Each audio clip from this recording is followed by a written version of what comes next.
Thank you for joining us today for the PlayBasics webinar brought to you by Be Active Kids and the North Carolina Zoo. PlayBasics will help you to better understand play and its many benefits to children.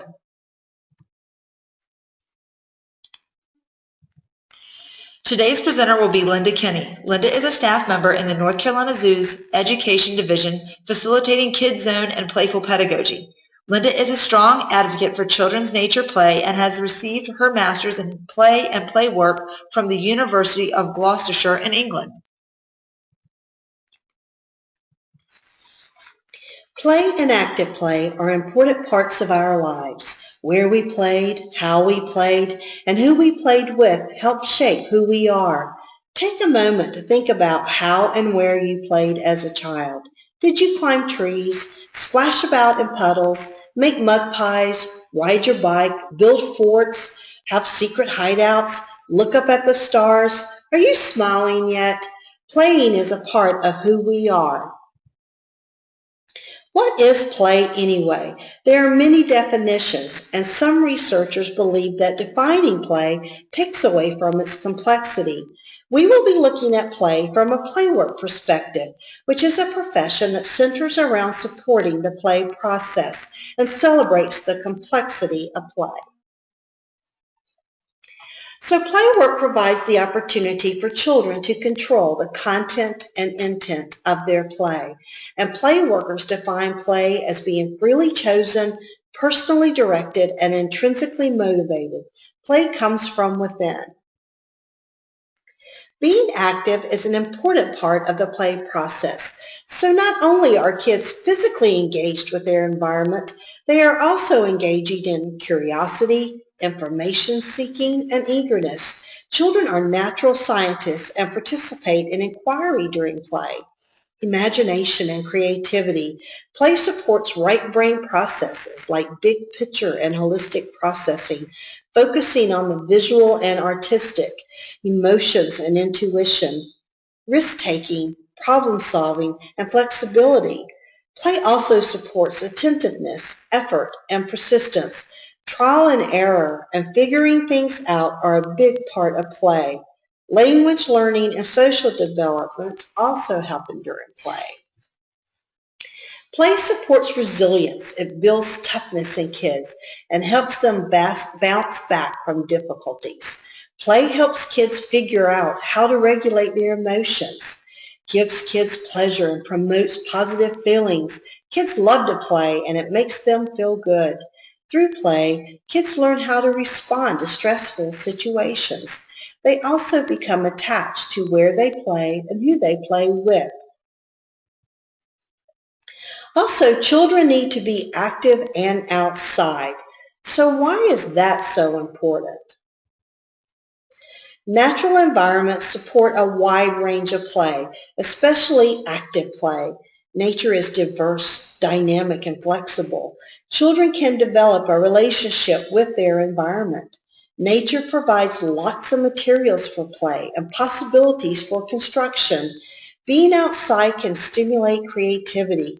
There are lots of opportunities for risk-taking, and kids can physically influence their surroundings. Nature evokes a sense of wonder. When kids are playing out, they have the opportunity to explore how they are connected to the world around them. When discussing the benefits of playing out, many researchers point out that children who experience the outdoors early in their life tend to continue being active outside. Outdoor environments have restorative benefits, and how we as adults perceive the outdoors impacts children's perceptions. Nature should be placed in the forefront of landscapes and environmental design. For example, creating pathways and avenues for walking, riding bikes, settings that encourage outdoor activity. And we all need vitamin G or vitamin green for our health. Being outdoors is fun. There's so much to see and there's so much to do. So now let's talk about Playwork. Playworkers follow a set of Playwork principles as practiced in the UK that establish the professional and ethical framework for Playwork. These principles describe what is unique about play and playwork and provide the playwork perspective for working with children and young people. And always, the playing child is at the center. The first principle points out the importance of playing in the lives of children and young people. All children and young people need to play. The impulse to play is innate. Play is a biological, psychological, and social necessity and fundamental to the healthy development and well-being of individuals and communities. The second principle is the playwork definition of play or free play. Play is a process that is freely chosen, personally directed, and intrinsically motivated. That is, children and young people determine and control the content and intent of their play by following their own instincts, ideas, and interests, and they play in their own way for their own reasons. Playwork schemes or programs strive to place the playing child at the center of all decisions, from developing and maintaining play settings to ongoing training programs to serving as advocates for children and their right to play. The prime focus and essence of playwork is to support and facilitate the play process, and this should inform the development of play policy, strategy, training, and education. Playworkers have many tools in their toolbox. A very important tool is their openness and playfulness.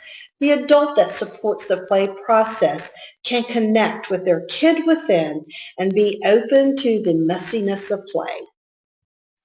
There are two additional tools that are also important for supporting the play process and can be applied to a variety of practices. When looking at a space, ask yourself, what are the action possibilities in this space? Look at it from a child's perspective. What can I do here with the stuff in this place? And remember, if you have mixed ages, the action possibilities are relevant to the individual. What can a 2-year-old do in this space? A 4-year-old, an 8-year-old, a teenager?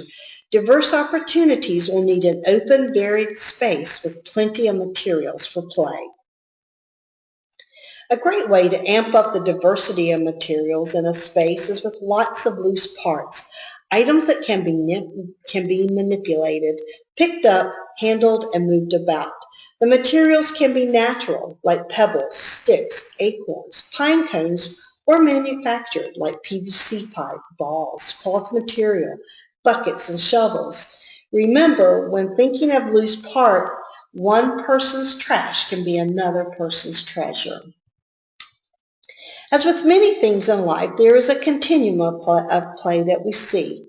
You probably see it when you are at the playground, park, pool, or school.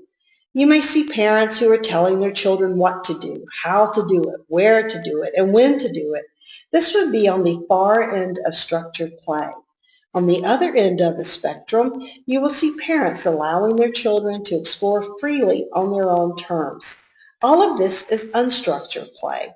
Children need both structured and unstructured play during their day to get the recommended daily amount of physical activity. When you are with the kids, be in the present moment with them. Be aware of their cues to one another and to you.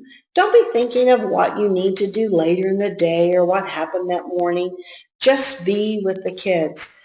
We're there to support their play, and you might just get invited to play. Playing, especially active play, affords children the opportunity to take risks. Allow them the space to do just that. Give them a little extra time to climb a bit higher, to work out a disagreement. Supporting play means we will provide the space and time for children to figure things out on their own. Play workers are constantly assessing risk. They complete risk assessments for the play setting and assess risky play as it's happening. When you assess risk, you first want to weigh the benefits of an activity with the risk. It is always good to know why it is beneficial for children to engage in a certain activity. Also, have a good understanding of the nature of the activity. It will help you when you are assessing the risk. Of course, know the benefits of the activity. List the types of injuries or harm from engaging in the activity. Also note the varying degrees of injuries, a scraped knee, a cut, a bruise. Also identify if there are any physical hazards in the space. For example, a rusty pipe, shards of grass, exposed nails. And you may need to put some control measures into place to mitigate the risk, like removing the pipes, glass nails, or provide specific boundaries in a space. Remember, doing risk benefits, it does not mean that we're being risk-free. It is about ensuring that reasonable precautions have been taken to avoid injury. A successful play space offers kids the opportunity to engage in active play and be challenged. And in the future, an entire webinar will be devoted to risky play. Keep an eye out for this informative new webinar from Be Active Kids. Also, play workers are constantly assessing risk while children are playing. Sometimes activities may need immediate attention, but not always. If you see something you are not sure of, you can always move a little closer and get a better idea of what is going on. Take time to observe and listen. And then if you feel intervention is necessary, then act. Remember, the goal to give kids is the space and the time to play in their own way. And when you are supporting play as a facilitator, for example, at a PlayDaze event, the overall goal for your event is to be child-initiated, child-directed play. This means that as an adult volunteer, your role will be a supportive one. Children should feel free to go wherever they want to play within your PlayDaze outer boundary, and free to take materials from one area to another. It is fine to switch off with someone else so that you can experience different play areas. Decide on the rules of the event beforehand and keep them simple. And leave the area better than you found it. Soon, Be Active Kids will have more information on planning a PlayDaze event. Look for 10 Steps to PlayDaze webinar in the near future. Supporting play is a very important job. Play matters. Play is an essential part of every child's life and is vital for their development and well-being. And opportunities for active play are part of a healthy lifestyle. Through play, children explore and connect with the world around them. I love what Froebel said about play, and I will leave you with this thought. Play is the highest expression of human development in childhood, for it alone is the free expression of what is in a child's soul. Thank you for joining us with PlayBasics today. Thank you, Linda. And if you have any questions, please feel free to contact Linda Kinney or Evie Houtz.